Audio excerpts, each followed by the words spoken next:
खोपोली नगरपालिका कारभाराची अब्रूची लक्तरं वेशीवर, मरण यातनांची वाट पार करत आदिवासी बांधवांना गाठावी लागतीये स्मशानभूमी। खोपोली नगरपालिकेच्या कारभाराची अब्रूची लक्तरं वेशीवर टाकणारा एक संतापजनक प्रकार समोर आला आहे। प्रभाग क्रमांक 9 मधील मेळ आदिवासी वाडीतील आदिवासी बांधवांना रस्ता आणि पूल नसल्याने कमरे इतक्या पाण्यातून वाट काढत मृतदेह खांद्यावर घेऊन जीव मुठीत घेत स्मशानभूमी गाठावी लागते। विकासाच्या मोठ्या गप्पा करणाऱ्या लोकप्रतिनिधींच्या अब्रूची लक्तरच या निमित्ताने वेशीवर टांगली गेली आहे। खोपोली नगरपालिकेच्या हद्दीतील मेळ आदिवासी वाडीत राहणारे संतोष गोविंद वाघमारे यांचे मंगळवारी निधन झाले। मेळ आदिवासी वाडीतून स्मशानभूमीकडे जाण्यासाठी रस्ताच नाही। स्मशानभूमीत जाण्यासाठी एक मोठा नाला पार करावा लागतो।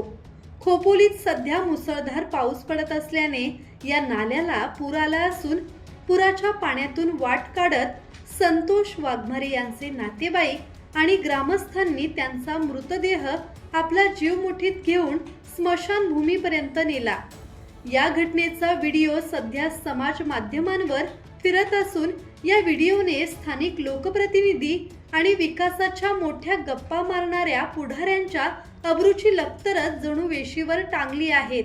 अंत्ययात्रेला जातानाही मेळ आदिवासी वाडीतील आदिवासी बांधवांना मरण यातनांची वाट पार करत स्मशानभूमी गाठावी लागते।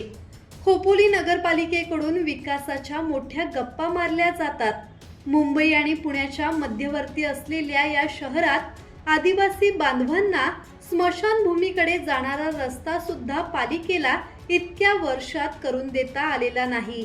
त्यामुळे प्रशासनाचे धिंडवडे निघत असताना लोकप्रतिनिधींच्या अब्रूची लक्तरं मात्र वेशीवर टांगली गेली आहेत।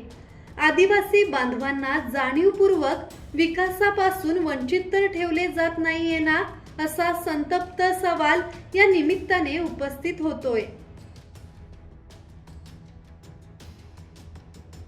ब्युरो रिपोर्ट, संवाद मराठी लाईव्ह, खोपोली।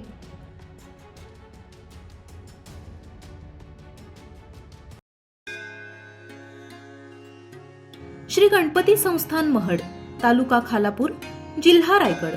श्री वरद विनायकाच्या भक्तांसाठी भक्त निवासाची सोय, स्वच्छता आणि 24 तास गरम पाणी, सीसीटीव्हीची नजर। आगाऊ नोंदणीसाठी संपर्क करा 02192 26 69 12 72 76 47 38 54।